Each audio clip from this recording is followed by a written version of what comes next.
about that. So today it is with mixed feelings that I have to let Jiries graduate. And what a tremendous, exceptional student, graduate student. I don't know how many publications I lost count because I can only count on my fingers. So he's got at least, he's getting close to about that 10 or so, most of which are first author papers. Our last paper just now, his paper got into RSC Advances, Royal Society Chemistry Advances. They labeling this as a hot paper. It's going to be a big blog post and photographs and all kinds of stuff out about this. Jiries won a National American Chemical Society Award as a grad student, not easy to do, for cannabis science, for his work in cannabis science. Just a tremendous honor for him, for our group, and for the university to get a National ACS Award. And he gave an invited lecture about that at a meeting about a year or so ago. And I see Dr. Raman's here. This is great. Welcome, Irfan. And Dr. Raman is going to be Jiries' postdoc mentor at University of Rochester, starting in a few weeks, just a few weeks from now. Apart from his ACS award and recent publication, his first paper in the field on terpenes has about 80,000 views. I think it's the record, or 80,000 or so downloads. I think it's the record for the journal, ACS Omega. We are actually editing together, co-editing a book on cannabis science that's going to be published by Taylor and Francis. It'll probably be out later this year. And just one of the most productive and brilliant students I've had in 30 years. And without further ado, before I start to embarrass him further, which I'm trying to do, go ahead, Jiries, and let's tell everybody about your terrific work. All right, thanks for that very fun introduction. I'm gonna start my presentation.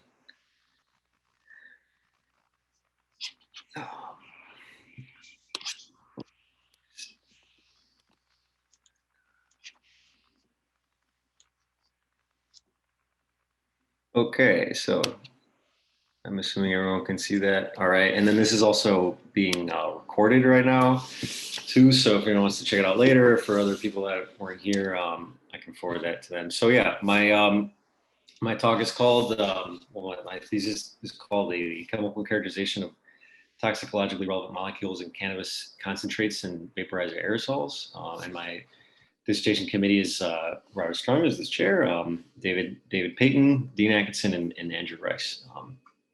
So I'll start right now. All right, so it's a brief outline. I'm just going to go over a small introduction, and then I'm essentially just going to detail 4 papers that were the subjects of the dissertation document. And so it's a document that has these 4 papers. And so the first 3 on this list are very related to each other, and so it all kind of culminates in the third paper on this list. And then the last paper is a little more of an outlier, but it's still very relevant to the topic in general of toxicologically relevant substances in aerosols and in cannabis vaporizer concentrates. So just a little background on cannabis botany. Cannabis essential oils are located in these small structures called trichomes, which you can see zoomed in are these external structures that contain the essential oils, which contain the active ingredients in cannabis. Non-polar solvents like butane or supercritical carbon dioxide and others can be used to extract these, and then or non-solvent methods. And then recently, people actually distill the components out of them and recombine them to make extracts of their choosing. What are these components that are desirable? So primarily, the cannabinoids are what attribute the psychoactive and/or medicinal effect of cannabis. Cannabinoids start out as cannabinoid acids. You can see here tetrahydrocannabinolic acid, the carboxyl group on it. And when this is heated, or just on aging, in fact, a little bit, that carboxyl group comes off. which is called decarboxylation. It makes the active, the psychoactive tetrahydrocannabinol, or THC. And you can see I've illustrated here several reactions that can happen just in situ. So this is when the cannabis plant is actually just growing, and when the products are being stored and or heated and handled and everything. So there's actually a pretty large diversity of cannabinoids that are going to be in there, but really going to focus on THC because it's the most important one. It's also in products that are used as for a drug purpose. It's also the most abundant cannabinoid. And then also the terpenes I'm going to be discussing a lot. These are aromatic molecules. By aromatic, I mean in the literal sense, as that they are smelly, and they attribute the pretty characteristic aroma of cannabis. And so these four here that I'll talk about later specifically. So how is cannabis regulated? This is a very important topic for in general with cannabis, but it's definitely very important for our research. So the Title 21 of the Code of Federal Regulations is everything regarding food and drugs. Chapter 2 creates the Drug Enforcement Agency, and that's also where if I remember correctly, that's where the drug schedules are located, and that's how the federal government's allocated, what drugs are more dangerous and what their legal status is. So cannabis is in the most restricted category called Schedule 1, and that requires a special registration for anyone manufacturing, distributing, or dispensing, and also researching it. And so we abide by the research protocols laid out in the Code of Federal Regulations, and I'll discuss how that's impacted our research. So what is going on with cannabis products? There's a lot going on, a lot of different ways people consume cannabis products. So it all starts out with cannabis flowers, which is, like I said, that contain the active ingredients. Obviously, people can smoke or vaporize in an herb vaporizer directly cannabis flowers, and then people make concentrates or concentrated products with cannabis flowers as well. People use either solvent or non-solvent. Non-solvent methods, that's hashish, and hashish has been manufactured for literally thousands of years. Solvent methods are a little more contemporary, the 20th century, but they really took off lately, like in the last 20 years, 30 years or so. And there's, again, a lot of diversity here, and I've already discussed some of it. But because of the federal regulations that we abide by, we're pretty much restricted to studying these two methods and the cartridge vaping and dabbing, because we really only have access to THC. And so we need a different funding source in order to get access to cannabis. And then terpenes are obviously not regulated at all. So this is what we're going to be focusing on as far as what methods go. All right, so those two methods, cartridge vaping and dabbing, what are they? Okay, cartridge vaping is essentially a mimic of a nicotine e-cigarette. The cannabis oil, the cannabis extract is just in this little reservoir part, a cartridge, and that's heated using a resistively heated atomizer, which is a coil in there. It passes a current, it heats it up. That generates an aerosol. Dabbing is more unique to cannabis. It's essentially flash vaporization. And so you can see in this photograph here, someone is placing a small amount of cannabis, a dab, that's where the name comes from, onto this metal surface here called a nail. And that is going to just flash vaporize, makes that thick cloud of aerosol that person is inhaling. And it's one of the main things that makes it unique, apart from all the apparatus, is that there's a huge inhalation volume, like the entire respiratory capacity, or almost, which is 3 liters. And that's pretty unique amongst smoking and inhalation methods, where typically the inhalation volume is much smaller, like 50 milliliters. So basically the volume of your mouth, not your whole respiratory system.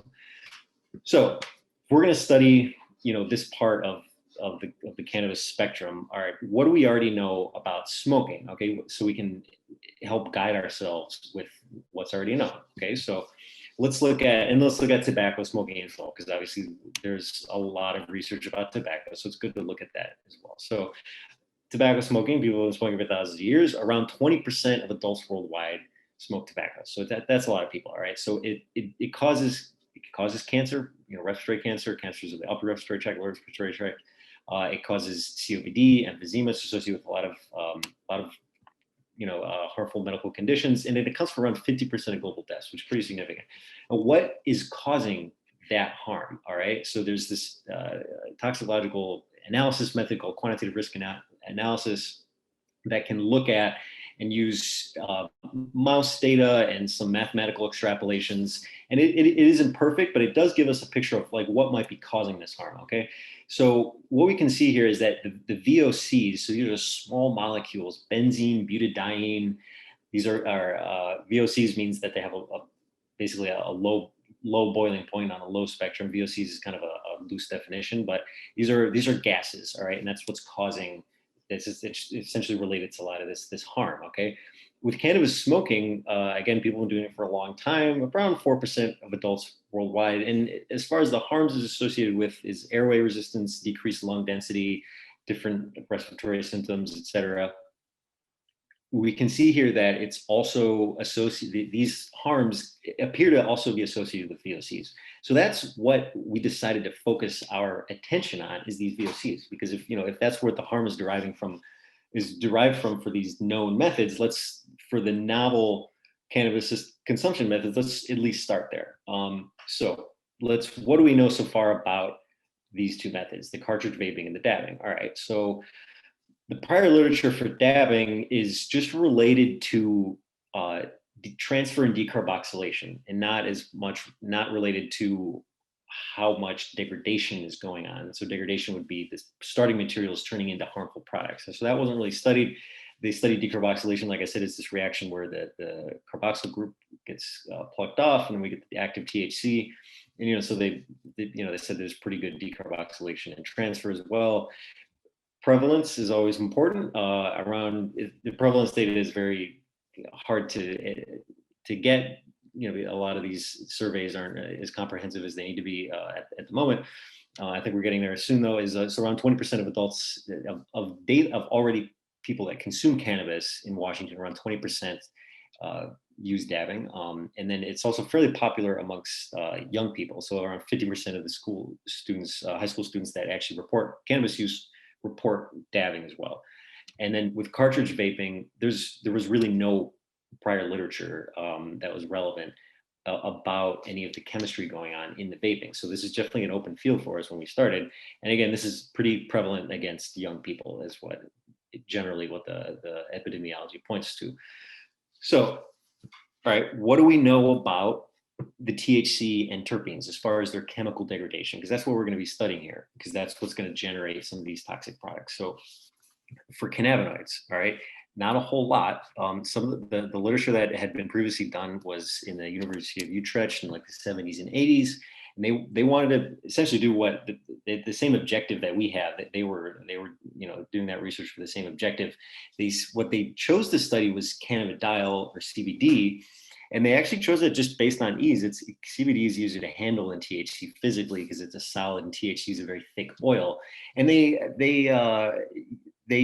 found a lot of interesting products that they were also studying, trying to find products that might have been psychoactive as well, that would modulate the psychoactivity of hashish smokers. But what you can see here is that you start off with this terpenoid moiety on CBD, and that terpenoid moiety seems to be the most labile, the most like ready to react than the other moiety of the CBD molecule, which is this olivetol moiety, or this resorcinol moiety, right?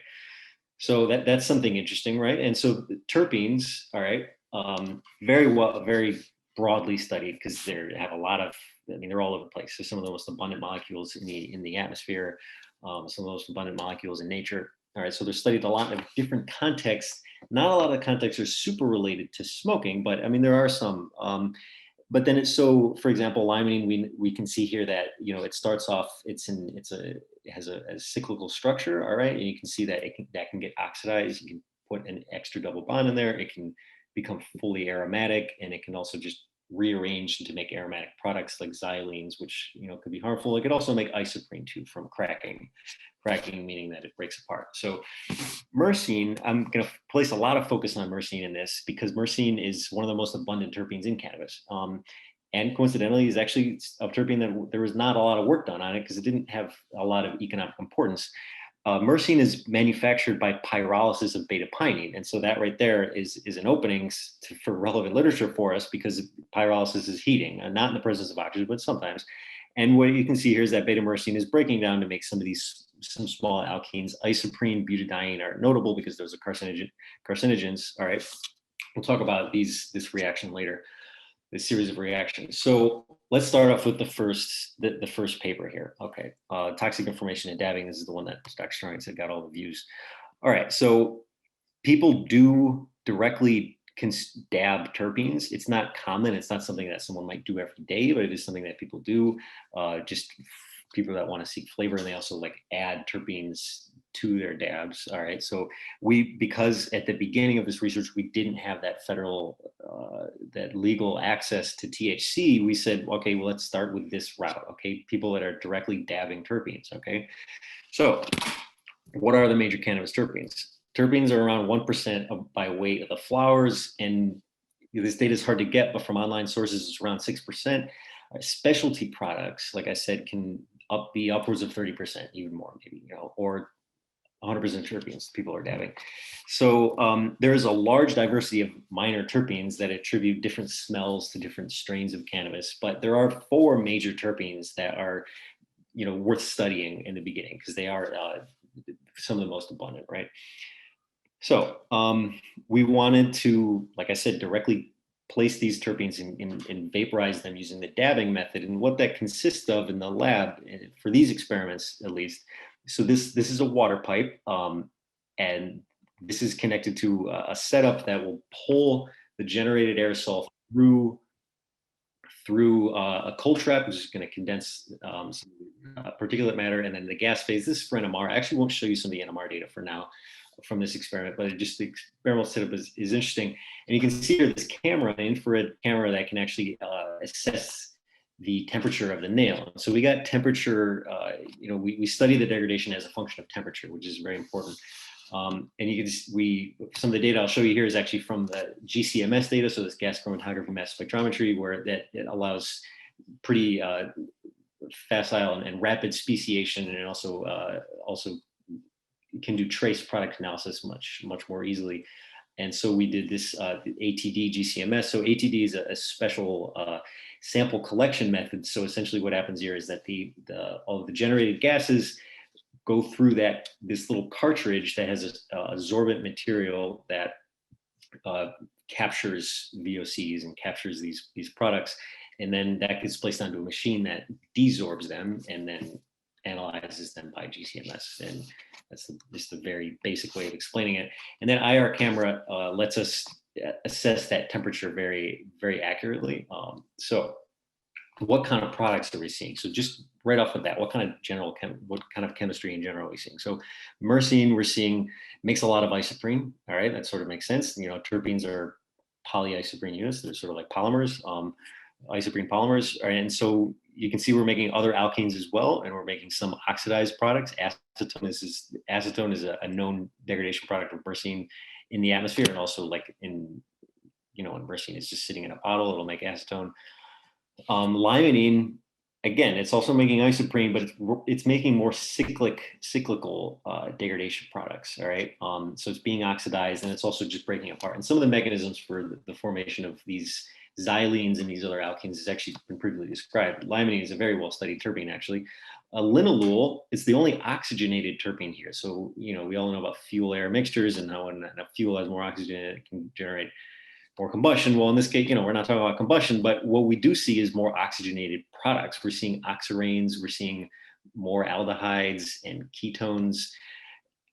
So that's pretty significant because a lot of those molecules can be more toxic than some of the other products. But caryophyllene is the largest terpene, sesquiterpene. So it's a C20 terpene, I believe, and it's making heavier degradation products.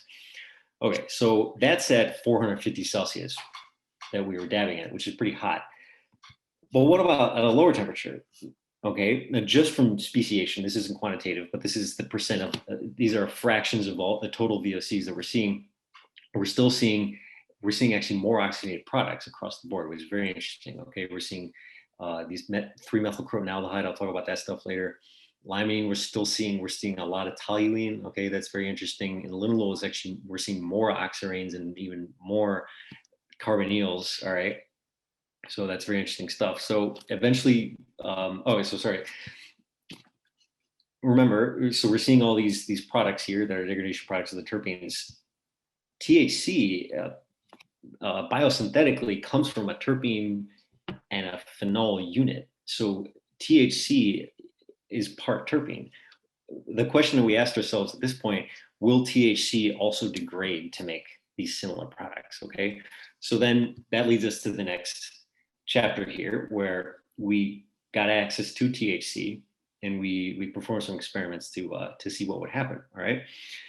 So I'm not going to talk about this work for this paper a whole lot because a lot of this leads into the next chapter very well. But what we did is we directly dabbed THC. We took THC and exposed it to that dabbing setup, and we measured a little more quantitatively this time by ATD GCMS some of the degradation products that came out of there.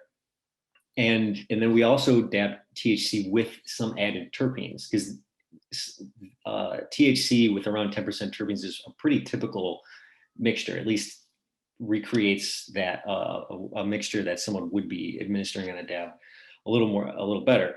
And what you can see here is that there's, in some cases, 10 times increase in some of these carcinogenic molecules. And right, so potentially are the terpenes creating more degradation products than just THC alone? All right. And then we also studied vaping, the cartridge vaping, like I mentioned earlier. We had this same mixture in the vapes, and then we increased the voltage and measured how with increasing voltage we observe an increasing amount of degradation products, which is pretty which it makes sense when you think about it, because you're applying more power to the vaporizer. Okay, so let's jump in right into the next chapter, because this is where a lot of these sort of chemical questions are going to be really answered about what's going on with THC and terpene degradation. So this is actually the latest paper. All right, so just because there's a lot going on here, so I'll just kind of like spell out roughly what are the major results. So THC, we elucidated a potential THC degradation mechanism and a potential beta-myrcene degradation mechanism. And we also studied how the terpene content with THC impacts the formation of these harmful molecules in both dabbing and vaping. And you'll see those interesting results there. All right. So first of all, with THC, what do we see as far as the total VOCs coming out of there? For when you put pure THC in a cartridge vaporizer, which isn't actually how people vape this, but it's just a system we're going to use to study, we see a lot of isoprene. All right, I mean, we already knew that THC is generating isoprene.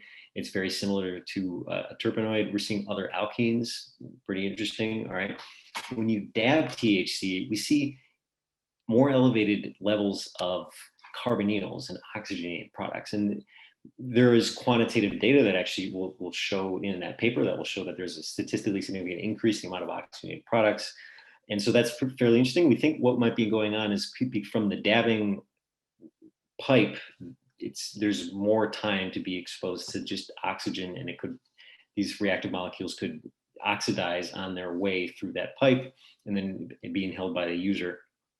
And also it would seem that in the cartridge vaporizer setup, because the coil, the coil that's resistively heated, that's the source of energy, because that's completely submerged by the liquid. That's an oxygen-free environment, essentially. And so what could be happening here is that we have more of a more kind of pyrolytic-like conditions for the vaping and more oxidative conditions for the dabbing. It's just a theory for now. So we also wanted to look at cannabinol, and cannabinol is an oxidation product of THC. I showed you a structure of it before. Cannabinol is something that we were able to use, without any even permission specifically for it, and we got it from Rob Jensen, who generously donated some cannabinol for us, and we also put that in a vaporizer. And what we saw here is a very starkly different profile of VOCs coming out of there. All right. And what we're seeing is essentially degradation products of just this pentyl side chain. So, the cannabinol, it doesn't have the terpene moiety is completely aromatic. It's not, and because it's aromatic molecules are much more stable or harder to break apart. And so that we're not seeing those terpene and isoprene related degradation products. We're just seeing butene, pentene, and then oxidation products of such alkenes, and some of these some benzene and toluene, acetaldehyde. So pretty interesting stuff. It illustrates how that terpene part of THC is definitely the most sensitive. All right, so let's look at. We also looked at beta myrcene. All right, we wanted to study more in depth the beta myrcene degradation pathway. All right, and it had been previously proposed that myrcene might break down from scission of this bond right here that had been proposed previously. Like I said, this has been, beta myrcene pyrolysis had been studied somewhat actually contentiously between two groups. Beta myrcene as being a product of beta pinene pyrolysis. Sorry, and so like I said, this bond is the one that they proposed would get cut, and you can see this would make two resonance stabilized radicals, all right, that we'll just for simplicity call 1 and 2 here, all right. And looking at the products that we see from vaporizing beta myrcene, we proposed this degradation pathway it's amplified from what had been previously described in the literature. And you can see here that I drew out the two resonance structures of the radical 1 there. And one of them is it's a primary radical, and the other is a tertiary radical. And each of these radicals can get either oxidized or reduced, and they would make different products. So, for example, when it gets oxidized, it's going to make 3-methylcromaldehyde. And if this one gets oxidized, it makes isoprene, and then we have the reduction products. And you can see here's actually two sources of isoprene. How did we elucidate this? And there's also potentially an oxidation product of isoprene too, but it's really hard to pick out. It's probably an oxidation product too. It's probably very low level, and it's hard to see. So we're not really sure if that exists or not.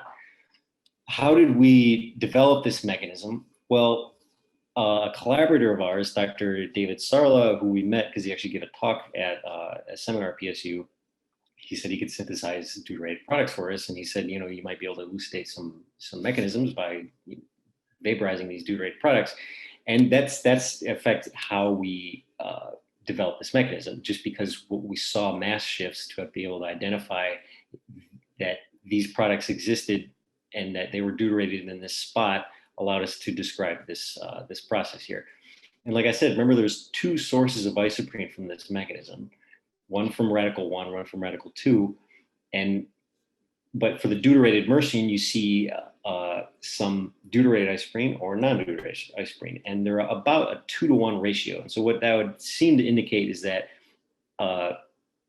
this process here from 2 to the non-deuterated isoprene might have more side products, and so in effect you get less of this non-deuterated isoprene. And that's a major mechanism that accounts for around 30% of the VOCs. So the THC degradation mechanism, all right, this is the first proposal for this. There had not been any literature precedent for this. We saw very similar products from THC degradation as of myrcene degradation. And so we thought, how might that happen? All right. So the first bond you might cut is this one here, because this will generate a resonance stabilized phenyl radical and a tertiary radical. All right. And then that can easily undergo a beta scission, which is very typical for this type of process, to generate this cannabigerol-like radical. So cannabigerol is actually another cannabinoid that already exists. And so it kind of seems natural. And then one of these resonance structures can undergo, again, a beta scission to generate that same radical we were seeing in the myrcene degradation. So that's radical 1 here. And again, that can get oxidized 2 different ways or reduced 2 different ways. And just these 4 products account for 16 to 28% of the total VOCs that you see from degrading, from either vaporizing or dabbing THC. So this is a major pathway here, okay? And it's very interesting that there's a huge commonality in that there's a similar intermediate of THC degradation and myrcene degradation. Okay, now let's go into how does different ratios of THC and terpenes impact the VOC production, the harmful product production in dabbing and vaping. Let's start off with dabbing. All right. Previously, we'd shown that if you add terpenes to THC and dab that, you're going to get, we already saw that you're going to get more abundant degradation products, all right? It's harmful stuff like methacrylate and benzene.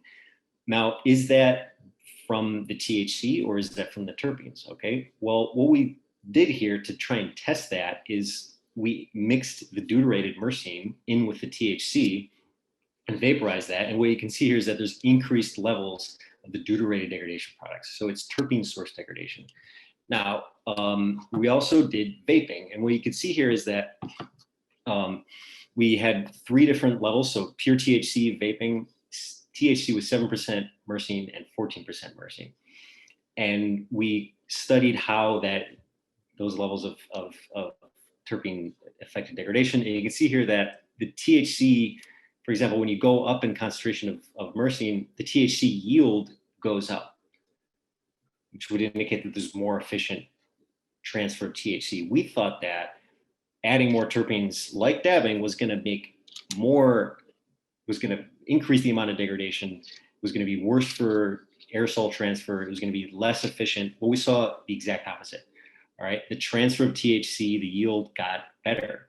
All right, the percent degradation went down. So the percent transfer of myrcene from 7 to 14% went up. So, I mean, these are kind of large error bars you can see here, but these are 95% confidence intervals, and we did all the statistical tests to show that these are significant increases. And you can see here that the dangerous stuff, the harmful stuff goes down. Methylvinyl ketone goes down as you have more terpenes in there. We didn't expect that at all.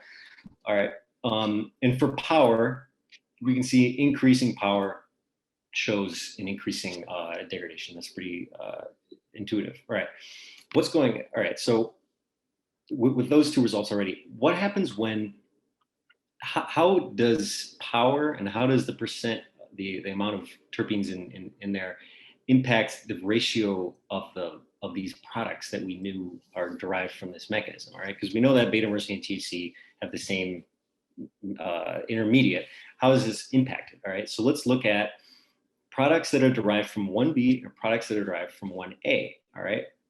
I just roughly took the ratio of these from this liquid ion chromatogram, looked at the major ions for each one, added the 1B, the 1A associated products, the integrations, and divided it by the 1B associated integrations to get this ratio 1A over 1B. And this roughly tells us, how this mechanism is being affected. And you can see that, for example, for when you increase power, the ratio goes down. So temperature or heat applied impacts the mechanism. And then you can also see that as you increase the percent of beta myrcene, that ratio goes up, all right? So what you can see here is that lower or higher 1A to 1B ratios are associated with more efficient aerosolization. And this is also reflected in dabbing when you just look at the temperature as well, right? So we can see there's some kind of heat temperature correlation, all right? Also here, when you do dabbing, for example, at the same temperature, 2 experiments at the same temperature for THC and then myrcene, I've already told you that that'll increase the amount of degradation products at the same temperature, all right? But what about when you change the percent beta myrcene and don't change the temperature? You don't impact that 1A to 1B ratio. So that is another kind of layer of proof to show that this 1A to 1B ratio is correlated with temperature. All right. So we tried to elucidate what might be a chemical mechanism for this. And we could see that when you compare the levels of reduction products across power, it's constant. It doesn't change, no statistically significant changes, but levels of the oxidation products do change, all right? So we thought perhaps that the mechanism that this change in this ratio, and the total ratio is taken with all 4 products because it makes the molar ratios more even, that the chemical mechanism is rooted in the oxidation, what this effect is rooted in the oxidation. So if you look at this here, if we look at, this is the part we're going to study, all right, at lower temperatures, what happens is oxygen adds to this radical, all right, to either the primary or the tertiary. And you might expect that for 1A adding oxygen, the back reaction isn't going to be favorable. It's going to have a higher activation energy associated with it because that would regenerate a primary radical. And where that would this would also be, to go from the back reaction in this case would also be unfavorable, but a little less so just because you're going to regenerate a tertiary radical. It's this oxygen addition to alkyl radicals is very well studied because it has huge implications in pyrolysis, combustion, a lot of important fields. And what's known in the literature, I have a quick citation for it, is that at higher temperatures, you come into this to what's called the transition region, where the oxygen can add to the alkyl radicals, but dissociation is also more rapid. So you can imagine that the activation energy is lower. So at lower temperatures, the population seems to get kind of stuck with this from oxygen adding to 1A. And so you get accumulation of this oxidation product, regardless of the fact that 1B should be is the most abundant the resonance contributor. The population gets stuck here because this is like a sink, all right? Whereas at higher temperatures, it doesn't matter if you're adding oxygen to 1A or 1B. There's no great difference energetically there. So you're essentially just gonna add the most oxygen to the greater, more abundant resonance contributor, which is 1B. And so what you see as at higher temperatures, you have more isoprene, and at lower temperatures, you have more 3-methylcrotonaldehyde. And that's also something that's observed. You get when you pass the transition region in combustion chemistry, you get much more alkenes. So I'll have to a little more quickly move through the last publication here. I'm going to talk about this product that we're not talking about degradation anymore. What we're talking about is we're talking about easy volley. All right. So before COVID-19, we have this e-cigarette vaping product associated lung injury. These lung injuries have happened for a long time, but they seem to have a huge increase, and they're associated with cannabis e-cigarettes. All right. Some potential causes, the presentation is similar to lipoid pneumonia, but some pathologic findings indicated that a toxicant-induced airway centered pulmonary pneumonitis was more likely just because there wasn't actually accumulation of lipids. People found vitamin E acetate in the vaporizer cartridges and in the lungs of the patients, essentially. All right. But it was weird because vitamin E acetate had been used to treat burn victims by inhalation. So it actually, as experimental treatment, they used the nebulizer to administer vitamin E acetate for people that had smoke inhalation, actually. All right. So it was kind of strange. And vitamin E acetate obviously is a vitamin. It's not, on the face value, it's not that toxic, right? So obviously, something more curious could be going on here. We received this sample of a non-cannabinoid additive that from a collaborator that worked is roughly associated with the cannabis industry. And they asked us, hey, someone has this stuff. They don't know what it is. They're putting it in vaporizers. Maybe you can find it out and you can see what it is and maybe publish it. So we got this stuff. It's very thick oil. Well, they gave us 2 samples. One sample turned out to be vitamin E. And the other was this liquid here that we had no idea what it was. So we took an NMR of it. Didn't look familiar, except for these 2 peaks here that look familiar because they are very similar to the peaks that you see in glycerol. So it's this splitting pattern you see in glycerol. And we thought, okay, well, it's probably MCT oil because we already know that people are adding this, essentially purified coconut oil, which is a triglyceride. So it has that glycerol backbone in there. So we spiked it and we see, yes, there's MCT oil in there. But that's only 50% by mass. What's the rest of that stuff, right? We ran a GC of that, and we didn't get really a lot of great matches except for the MCT oil. And so there's a lot of products here. And so, clearly something isn't chromatographing well because there's very low abundance there, except for there was one good match for this product here, dihydroabitic acid. So we looked it up. What is this stuff? It's a component of pine rosin. All right. I knew what pine rosin was immediately because I used to play the cello when I was a kid, and it's used to lubricate the bow of a string instrument. It's also used a lot as a solder flux. All right, so if anyone's ever done any soldering, and because of that, it's very well studied by inhalation because you can see it gets into the aerosol there. It has other uses as well. So then this NMR spectrum started to make more sense, but because these doublets of doublets here have a splitting pattern that is associated with this alkene that's hanging off of some of these products that are found in pine rosin, like pymaric acid, and other products that have that same that same moiety on there. All right, so we shot this over the HPLC.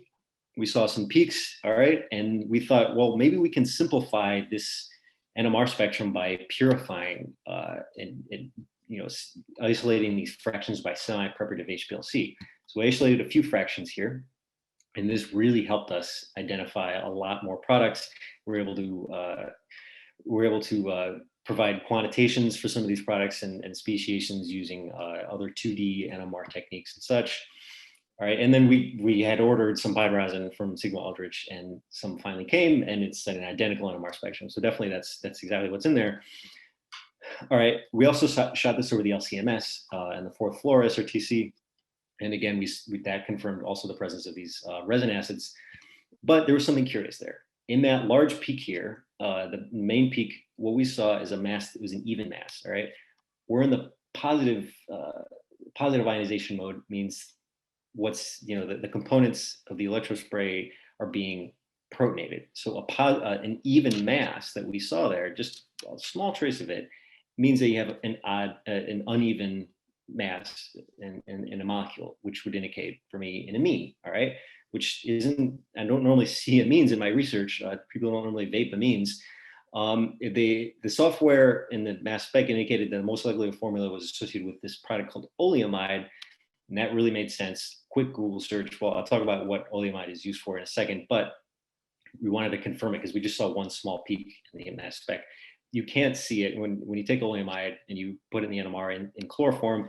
You don't see any peaks for it that would stand out in this spectrum of the pine rosin, because it's very aliphatic, and the aliphatic region is already very crowded. The alkene region is already crowded. But what about in DMSO? Well, in DMSO you can see these protons, and they're not magnetically equivalent. So there's two of them, and they're way out there around 7, which is a little more of a bare region in the NMR spectrum of the resin of the pine rosin. But if you just compare pine rosin, you still can't see the peaks. Well, maybe it's just because there's not a lot of oleamide in there. So what did I do? I purified it by preparative HPLC, and finally you can see the peaks. You spike it, and bam, that's the proof that oleamide is in there. So that was very interesting. So I'll talk about oleamide in a second, but why is the presence of pine rosin significant? All right, it's the most common cause of occupational asthma. Like I said, it's used as solder flux. It gets into the air when people are soldering. All right, inhalation of 50 micrograms per meter cube can cause severe acute lung injury. What does that remind you of? Valley, right? This could potentially be a contributing factor. All right. In just 1% of the stuff added would already put you at that limit where you might be suffering from a lung injury. All right. Pine rosin actually it's been documented as a hashish adulterant. So this is not actually a new phenomenon. All right, it is in North America, but not in Europe or Africa. So oleamide, like I said, is a fatty acid amide, occurs naturally in human plasma. It's associated with the endocannabinoid system, which is interesting.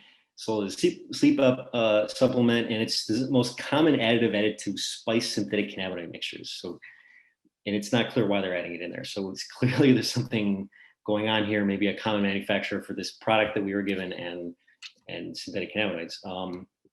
So pine rosin testing is necessary just because of how toxic it is. And so that's why we published this as a technical note in the Forensic Science International, because we think that people, agencies that are gathering samples from the black market should test for pine rosin just for the sake of public health, so people know, if we can know for sure how common this stuff is. All right. And that's it. So that's the 4 chapters. I'd like to acknowledge, got a lot of help for all the work I've done here. Would not have been able to do it with all the incredible support I've gotten from the staff here. In particular, I want to call out the Pankow group, Wentai Luo, Kevin McWhorter, and James Pankow, for the amazing access they've given me and the amazing knowledge they've given me about everything, really, but definitely with the ATD, GCMS, and just spectroscopic techniques. A lot of what I've learned has been from the Pankow group, the Peyton group as well. Again, for all the e-cigarette chemistry that they've taught me, for the NMR techniques that they taught me, experimental setups, really been amazing. I feel like I'm also part of these 2 groups, kind of like the super group, we call it. The Sarla group, David Sarla is, like I said, he's the one that, his group made the deuterated terpene, which is instrumental in solving the mechanism for beta-immersion degradation. And obviously, my Strongin group, my group, all right, Alicia Ortiz, the undergrad that worked with me, was really great. It was an amazing learner in the lab. Like immediately was able to just pick up, and we talked about experimental setups, and she helped a lot with some of the setups in here. Jorge was an amazing source of advice, like just in really great person to work with. Ian taught me how to use the LCMS, the fourth floor, and I'd really like to thank Nicole because she's going to be the one that is picking up this project going forward and other projects as well. So I really like to commend her because there's a lot of different stuff going on, so she's going to have to like parse through it. So I shout out to you. Obviously, my committee, Doctors Atkinson, Payton, and Rice, you've been an amazing help. I've already said Dr. Atkinson was someone really great that I could go to for all sorts of advice and chemical knowledge. I definitely like to mention Rob Jensen he started the e-cigarette project functionally at PSU, so that right off the bat, but obviously more directly for being a great source of advice about cannabinoids, and he gave us the cannabinol too. And other people that have worked with Colby, Miga's been a really great support, and Tendai as well. And obviously the funding support from the NIH, FDA, Portland State staff. I've been able to go to the to the stockroom and just get whatever I want, which is amazing. And the DEA. So, well, thanks a lot. So I'll take any questions right now. And yeah, I think Strongin, you can host that part if you want.